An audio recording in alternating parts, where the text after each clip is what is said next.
Hi, this is Stephanie, and you're back in my kitchen. Today I'll be using my instant pot Dutch oven because I'm gonna make some stew because I really need to eat the right thing. So my girl right here, she's right here, and you will see as I get started. All right, I'm going to show you what I'm doing, and I hope you can kind of see this. To me, there's a glare in here, but let me just cancel it. I'm going to press sear right here. Sear is on 400, and I got it for 20 minutes. I'm going to press start. So it is preheating right now, and what I needed to do is get hot. Meanwhile, while it's getting hot, I'm going to pour some vegetable oil in here, because I want this to, I want to sear my cube steak. My beef stew. I want to sear my beef stew. So I have it here. I'm going to open it up, and there's 2 pounds in here. I'm going to put it, after this gets hot, I'm going to put this in and let it sear. And I will be back. Okay, I'm back, and it makes this bleep, bleep, bleep, bleep sound, and that's because it's ready and it's hot. So now I'm going to add in the beef stew that I have in here. I'm just gonna, and you hear it sizzling. I didn't put anything on it, nothing, just gonna put it in just like that. I may have to do this in batches, but you don't want it to smother. And generally speaking, now it's popping on me. I don't like that.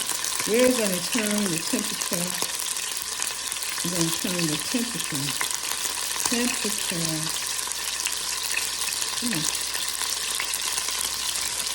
I don't like that. To me, it's too high on 400. But it is sizzling. Let me get it going. Let me get them in. Okay, I got them in. I put them in all together. It doesn't matter, if you put a sear on it or not, but it does give it a little bit of, it does give the flavor a little bit. It leaves a little, I should say, of the good down in the meat like this. So, I got them rolling together.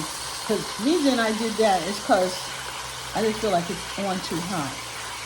The 400 is too high, or I'm too slow. So, one of the two, whichever. So I got them in here. Just let them, I really want to let them get a little brown. Then I'm going to take them out. I'm going to take them out. I'm going to put some onions in, and some garlic in, and some other little flavorings in, and you'll see what I'm doing. All right, while this is still just about, done, I'm going to actually put some seasoning on it. First of all, I'm going to put some Montreal steak seasoning, right? That got salt in it, got pepper in it, it's got everything you could want in this particular seasoning. So I'm going to season up the meat a little bit so it does what it got to do. I got some hot water boiling over there. So I'm going to just, put this in and help it along. To help this along a little bit. It's almost done, really. I'm almost ready to take it out of here. But I just want to put a little bit of seasoning in right now, as well as some thyme. Put some thyme. Put some thyme in here. Thyme goes with beef, with chicken. It really is good with everything. And then, of course, there's some onion. Of course, we got some onion powder. Get that on here. Throw it in here. Let the gods tell you when it's enough. I'm also going to throw some onion powder in here. I actually may finish this up. I think so. I'll finish up the onion powder right now. No, almost. And I'm going to also put some paprika on there, my mother's favorite. She put paprika on in her stew, and of course I will too. Give it the color, a little pepper flavoring. Now I'm just gonna let it run around a little bit here with the seasoning on. So see, at first I put it in without the seasoning to get a little brown, and then I put the seasoning in, and then I'm gonna actually, I don't really even have to do this, but I am. I'm gonna move it over. I'm not even gonna take it out. Just gonna move it over a little bit, and I'm going to now put in my onions. This is like about 3 regular sized onions. You know, maybe 2 large ones together, if that's what you wanted to do. I want to put them in on the side, let them get nice. You know, I've changed my mind, and that's what happens when you cook. I'm taking it out, taking this meat out, and I'm leaving. I want the onions to get a little bit soft. Just a little. Doesn't matter, because they will get soft anyway. Not that I have to do it this way. But I figure I'm playing around with this pot for a minute, and I'll let it get, at least most of this is out. I'll let it get some color and some flavoring in here. I'm gonna let it just saute down a little bit. I'll tell you, it's sticking to the bottom down there. I love the color. You can see that. I love the color that's happening in here. And you know what else I'm going to put in here while we're doing this? Give it a splash of red cooking wine. Yeah, I'm going to put a little of that in here. To help saute this thing. That's going to give it a nice body of flavor. Yes, it is. Yes, it is. So we're going to let that saute a little bit. I hear banging, but that's because people are still building around here. So I'm going to let that saute down a little bit, and I will be back.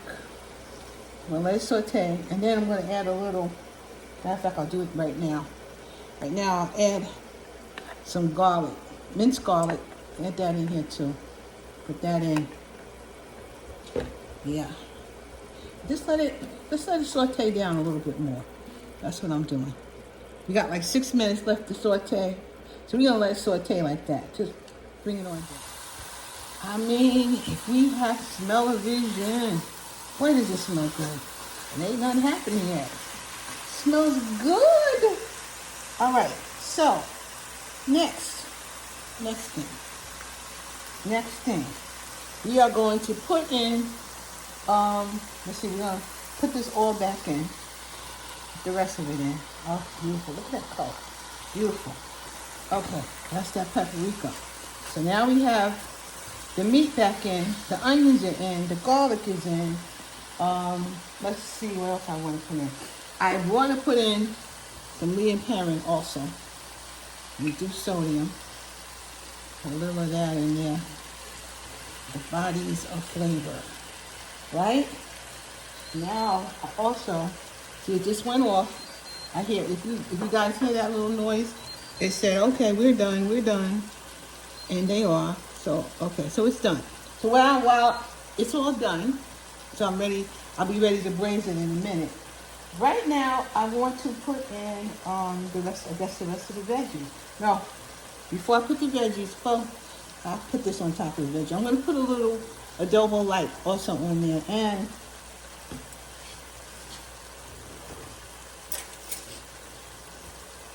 I'm putting like a teaspoon of this, of my gravy base. Just a teaspoon. I'm not putting way too much. The stuff is salty, but it gives a good flavor. So I'm going to just put a little bit of that. It helps to make this into a gravy. So just a little I'll put in there. And that's enough. Now, like I said, now we're going to put everything else in here. So, I have some celery that I cleaned up and put in, cut it all up. Celery's going in. So we're gonna actually have a decent dinner, in my opinion. And then I'm gonna put in, these will be soggy, but I don't really care. If you don't want them as soggy as they're gonna be, then you need to put this in later. You have to put it in toward the end, but I'm gonna put it in now. I'm gonna make sure they're in, and they are. Those are string beans, frozen string beans. And I was just watching somebody who was saying, but she's right. If you buy frozen, the package is only gonna say whatever the vegetable is. It's not gonna have all kinds of other stuff in it. It's just gonna say that it is string beans or whatever it is. So it's not gonna have a whole lot of other stuff in there, which is a good thing. So if you buy it frozen, there's nothing but frozen string beans, that you could have picked at your house and put it in. So those are good. It's a good thing to keep in mind that it's nothing but whatever it is. So, and same thing I'm going to do with these peas and carrots. They're also going in. I have other carrots that go in here too. All right, now let's see how this is going to work, because I got a lot of veggies, and I also got potatoes. I may not put the other carrots in because it has carrots. So I got these potatoes. I'm putting them right on top of here. And eventually I'm going to come back and I'm going to stir this up and see what else is going on. So I guess I could put some more. This is going to be filled to the gizzard right here. That's what it's going to be. So it's got my potatoes, which I really want in here.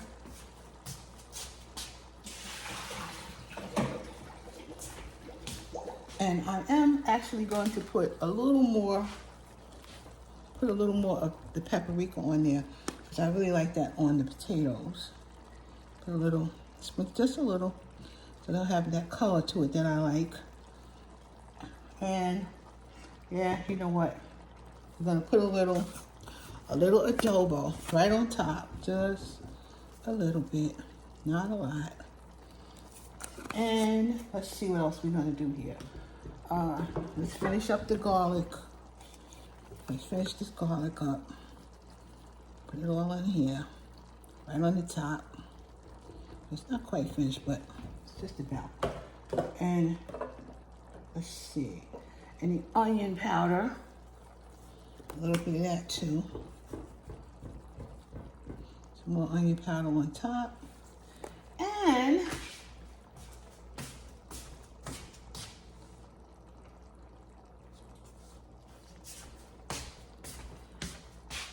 this is 4 cups of better than bouillon, which I'm going to throw all around it. I said I just knocked it all off. Knocked the seasoning off, but it's gonna be just fine. Let me get the rest of that out of here. Okay, now I'm gonna pull you back so I can show you how I'm gonna set this up. All right, I'm back, and what I'm gonna do is I'm going to put this on. I want it on manual, not even braised. I want it on manual. I am going to take the temperature. I think I want to do it twice. 275 for 3 hours. That might be just perfect. I'm going to do 275 for 3 hours and just let it cook slow for 3 hours. And let's see what happens. So we're going to press start. And it's preheating right now. It'll start going. It's going to be cooking on 275 for 3 hours. And let's see if I need any more time. But 3 hours takes me to about 6 o'clock. And hoping that that's going to be fine. It's going to be good. And that's what we're going to do. Maybe, in fact, let's do this. Make it 300. I'm going to put it on 300. And then press start. So it's on 300 for 3 hours. And hopefully everything should be done by then. We'll be back and I'll show you what it looks like. Okay, everybody, it has been 3 hours and it is like maybe got 2 more minutes, so it's really done. I have checked it. I have even tasted it. It tastes good. It's good. This is a thumbs up. This is an absolute thumbs up. I'm gonna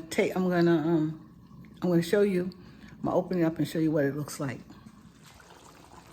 There it goes. I got the top up. Let's see if I can get you a little closer in. There it goes. I'm actually gonna turn it off. Let's see how we do that. Cancel. Okay, it is done. And I'm going to get me a spoon and get a plate. This is boiling, as you can see, but I already tasted it. It is perfect. It tastes really, really good. I'll be right back. All right, I'm about to have me some of this. I dished it out. Doesn't it look great? I know it tastes good because I already tasted it. And then while I was waiting, I made some blueberry muffins, which we'll eat either now or we'll eat later. But I want to show you what it tastes like over here. First of all, I'm going to show you the meat. Tender. Look at that. That's the meat. Absolutely tender. Delicious. Delicious. One of my best stews I ever made. And I like stew. And this is one of the best. The potato came out perfect. I put the potato on top so it could just cook while and bring everything down. So it came out wonderful. Almost like I would do if it was in the crock pot. I would put the meat at the bottom and put the potatoes at the top, and then it cooks like that. So that's what I did. And you see how hot it is. I have to let it cool off because I like things hot, but not this hot. I have to let it cool off a little bit.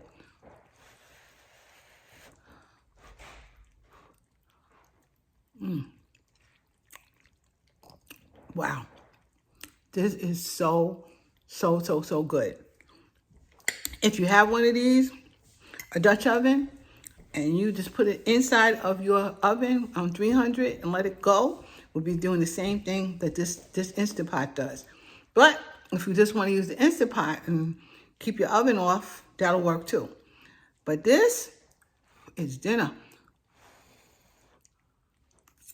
And